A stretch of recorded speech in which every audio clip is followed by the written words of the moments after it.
সেজেগুজে ready আমরা, এই যে বেরোচ্ছি। সুতপা স্কার্ট, অর্পিতা স্কার্ট, আর আমিও স্কার্ট। দেখাচ্ছ ওটা?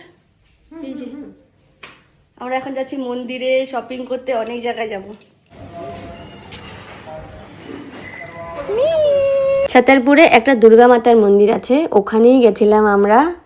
তার কারণ সোমবারে দিল্লিতে ম্যাক্সিমাম যে ট্যুরিস্ট স্পটগুলো থাকে সেগুলো কিন্তু বন্ধ থাকে, তো ওই জন্য আমরা এই মন্দির খোলা থাকে বলে মন্দিরে এসেছিলাম। মন্দিরে পুরো কনস্ট্রাকশনের কাজ চলছিল, ঠাকুরের ফটো তোলা মানা, তাই আমরা বাইরে বাইরে নিজেদেরই ফটো নিজেদেরই ভিডিও বানিয়ে ঠাকুর দর্শন করে আমরা তার পাশে একটা অন্য অপোজিটে, রোডের অপোজিটে একটা অন্য মন্দির আছে, সেখানে গেছিলাম। একটা বজরংবলীর বড় মূর্তি দেখা যায়, তো আমরা ওখানেই গেছিলাম নেক্সট। ওই মন্দিরটায় প্রচুর প্রচুর জায়গা নিয়ে মন্দিরটা।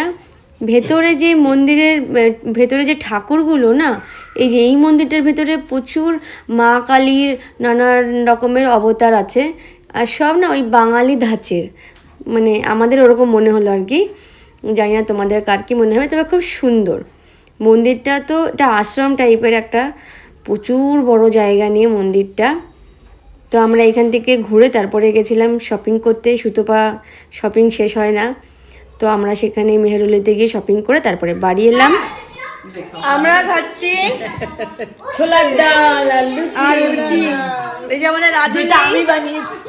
আর এই যে আমাদের খাউনদার, এই যে খাউনদার, এই যে খাউনদার। এই দিন আমরা একটু তাড়াতাড়ি চলে এসেছিলাম ঘরে, কারণ আমাদের পার্টি ছিল। তো আমরা বান্ধবীরা মিলে একটু পার্টি করলাম, বাচ্চারা একটু খেললো।